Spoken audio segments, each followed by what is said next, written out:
Welcome to The Explainer. Today, we're going to dig into something really cool, a 2,500-year-old guide that tackles a super modern problem. How do you actually know who to trust? So let's just jump right in. I mean, think about it. We are just bombarded with voices every single day, right? You've got experts, influencers, leaders, everyone's vying for your attention. But the real question is, how do you slice through all that noise and find someone with real wisdom? Who's actually worth listening to? Well, what if I told you the answer comes from an ancient guide?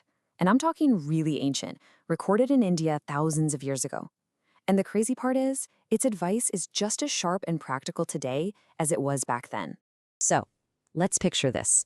The story takes us to this small village, Nagaravinda. And the people there? They were dealing with the exact same problem we have today. So many different teachers, so many philosophies, they were totally overwhelmed. They had no idea who to trust. So, what did they do?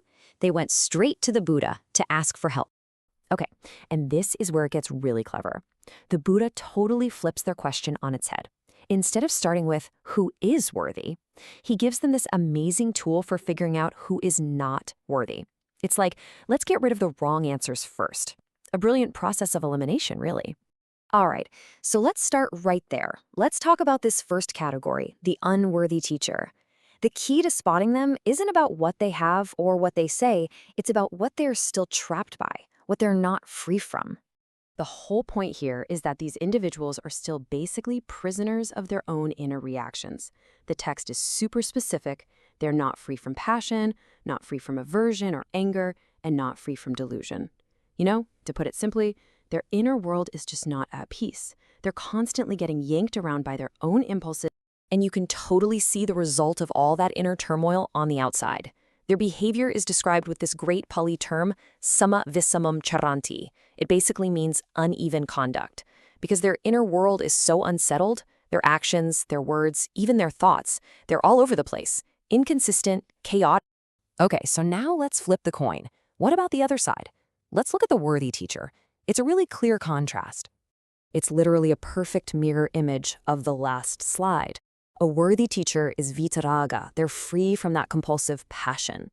They're vitadosa, free from that push of aversion. And vitamoha, free from that fog of delusion.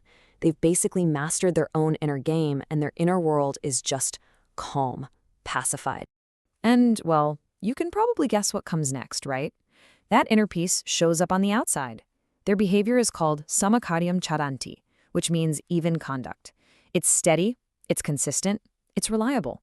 What you see is what you get, because what's on the outside is a direct reflection of the peace they've built on the inside.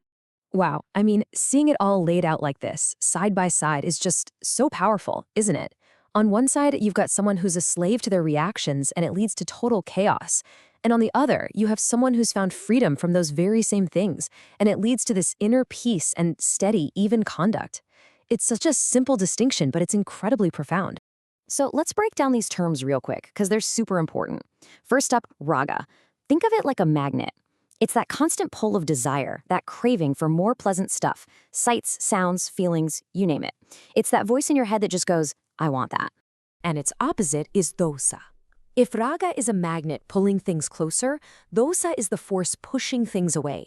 It's that instinct to reject anything you don't like. It's that feeling of hostility, of anger, of irritation when things aren't going your way. It's the get that away from me impulse. And then underneath both of those, you have moha, or delusion. This is like a thick fog in your mind. It's the confusion that makes you see things incorrectly, and that confusion is the fuel for both the raga pulling and the dosa pushing. Okay, so the theory is crystal clear, right? But the villagers, they were practical people. They were basically like, okay, great, but this is all about someone's inner state. How are we supposed to see that? We need some actual observable proof. And yeah, that's the million-dollar question, isn't it? How can you possibly know what's truly going on in someone's head? The Buddha's answer here is just brilliantly simple. He says, don't listen to what they say. Watch what they do. Look at their choices. And this is the key piece of evidence he gives them. He says, a truly worthy teacher is someone who chooses to spend time in quiet, remote places, like forests or the wilderness. Now, this isn't about being some hermit hiding from the world. No, it's a huge clue about what they actually value.